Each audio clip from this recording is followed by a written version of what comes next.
نحمده ونصلي على رسوله الكريم۔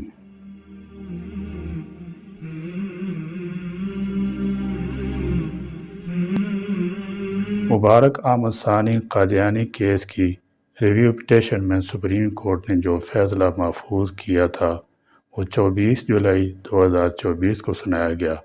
فیصلہ اسلامی جمہوریہ پاکستان کے آئین، امتناع قادیانیت آرڈیننس اور پاکستان رکنی بینچ ظہیر الدین بنہم سرکار 1993 کے سراسر خلاف ہے، جس میں تحریف شدہ قرآن پاک کی اشاعت کے فیصلے کو بحال رکھا گیا ہے، جو قادیانیت نوازی پر مبنی ہے۔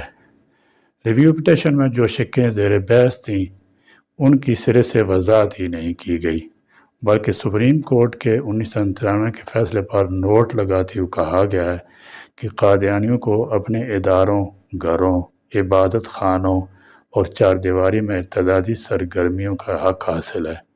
اس فیصلے سے قادیانیوں کو قرآن و سنت اور آئین پاکستان کے خلاف اسلام اور پیغمبر اسلام کی اہانت کرنے کی کھلی آزادی اور چھوٹ دی گئی ہے، جو کسی صورت برداشت نہیں کی جا سکتی۔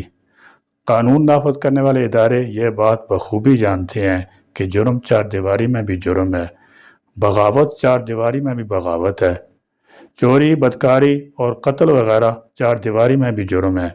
کیا قتل، چوری، بدکاری اور دیگر جرائم چار دیواری میں جرم نہیں ہوتے؟ اور کیا چار دیواری میں ہونے والے جرائم پر مختلف ہائی کورٹس اور سپریم کورٹ کے فیصلے موجود نہیں ہیں؟ اس فیصلے کی آڑ میں 1973 کے آئین کی متفقہ شقوں کو متنازع کرنے کی کوشش کی گئی ہے۔ تحریف شدہ قرآن پاک کی اشاعت کے فیصلے کو بحال رکھنا غلط ہے۔ قادیانیوں کے بارے میں امت مسلمہ کے مسلم عقیدے کے خلاف کوئی فیصلہ قابل قبول نہیں۔ شرعی فیصلوں اور سیاسی فیصلوں میں فرق رکھا جائے۔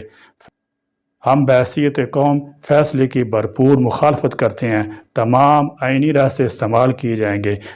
جب یہ جرائم چار دیواری میں جرم تو توہین رسالت، انکار ختم نبوت اور اسلام سے بغاوت جرم کیوں نہیں؟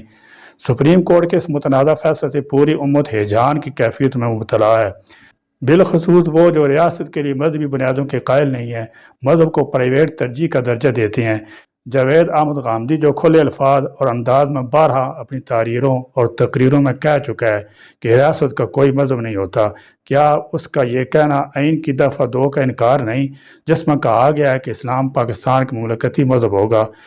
اس طرح آئین کی دفعہ 20 جس میں مذہبی آزادی بھی اس آئین اور قانون پاکستان کے تابع ہوگی، اس کی یہ خلاف ورزی نہیں، مزید یہ کہ سپریم کورٹ کو خود اس آئین و قانون کے فیصلے کا حق دیا ہے اور وہ اس قانون اور آئین کے مطابق فیصلہ کرنے کی پابند ہے، تو جو لوگ اس آئین اور قانون کو نہیں مانتے ان سے رائے طلب کرنا کس آئین اور قانون کے مطابق ہوگا؟ اسی طرح اس فکر کے لوگ قادیانی کو غیر مسلم تسلیم نہیں کرتے، جبکہ قومی اسمبلی نے ان کو متفقہ طور پر غیر مسلم اقلیت قرار دیا ہے اور انہیں کے دجل اور فریب کو روکنے کے لیے امتناع قادیانیت آرڈیننس 1984 جاری کیا گیا تھا۔ خلاصہ یہ کہ اسلام اور آئین پاکستان کے ماننے والے مسلمانوں کے مسلمہ مسالک اور اسلامی نظریاتی کونسل جو آئینی ادارہ ہے تو اس سے اس مسئلے میں رہنمائی لی جائے، لیکن ایسے لوگ جو اسلامی جمہوریہ پاکستان کے آئین اور ریاست کے اسلامی ہونے کو ہی نہیں مانتے یا قادیانیوں کو آئین کے مطابق غیر مسلم اقلیت قرار دیے جانے کو نہیں مانتے، ان سے رائے بالکل نہ لی جائے، ورنہ ایسا الجھاؤ پیدا ہوگا اور مسلمانوں کی طرف سے ایسا رد عمل آئے گا جو کسی کے لیے سنبھالنا مشکل ہوگا۔ اور اس فیصلے میں قادیانیوں کی ارتدادی سرگرمیوں کو عدالت کے ذریعے قانونی طور پر تحفظ دینے کی مضمون کوشش کی گئی ہے، جس کو کسی بھی صورت میں مسلمان برداشت نہیں کریں گے۔ یہ حضور اکرم صلی اللہ تعالی علیہ وسلم کی ختم نبوت، عزت و حرمت اور ناموس رسالت کا مسئلہ ہے، اس پر کوئی سمجھوتا نہیں کیا جا سکتا۔ یوں محسوس ہوتا ہے کہ ایک طرف عالمی ایجنڈے کے تحت قادیانی کو نوازنے کے لیے سپریم کورٹ نے اپنے حالیہ فیصلے میں مبینہ طور پر قادیانیت کی سہولت کاری کی ہے، جبکہ دوسری طرف سپریم کورٹ نے اپنے حالیہ بعض متنازع سیاسی فیصلوں سے توجہ ہٹانے کے لیے یہ انتہائی اقدام اٹھایا ہے، جو کہ آئین، قانون اور شریعت کی کھلم کھلا خلاف ورزی ہے اور مسلمانوں کے مذہبی جذبات کو مجروح کرنے کے مترادف ہے۔ لہذا کسی صورت میں قادیانی کو اسلامی شعار کے استعمال کی اور اپنے جھوٹے مذہب کے پرچار کی اجازت نہیں دی جا سکتی۔ اس فیصلے سے سارے ملک میں زبردست ہیجان پیدا ہوگا۔ پھر وہ شاہ کے رسول صلی اللہ تعالی علیہ وسلم کے رد عمل کو ارباب اقتدار کیسے برداشت کریں گے؟ مبارک ثانی قادیانی کے متعلق سپریم کورٹ کا فیصلہ خلاف آئین اور خلاف قانون ہے۔ یہ فیصلہ قادیانی کے متعلق امتناع قادیانیت آرڈیننس کو غیر متأثر کرنے کی سازش ہے۔ ہم اس فیصلے کو مسترد کرتے ہیں۔ اللہ تبارک و تعالی ہم سب کو صراط مستقیم پر چلنے، اس پر ثابت قدم رہنے اور صحیح فیصلے کرنے کی توفیق عطا فرمائے۔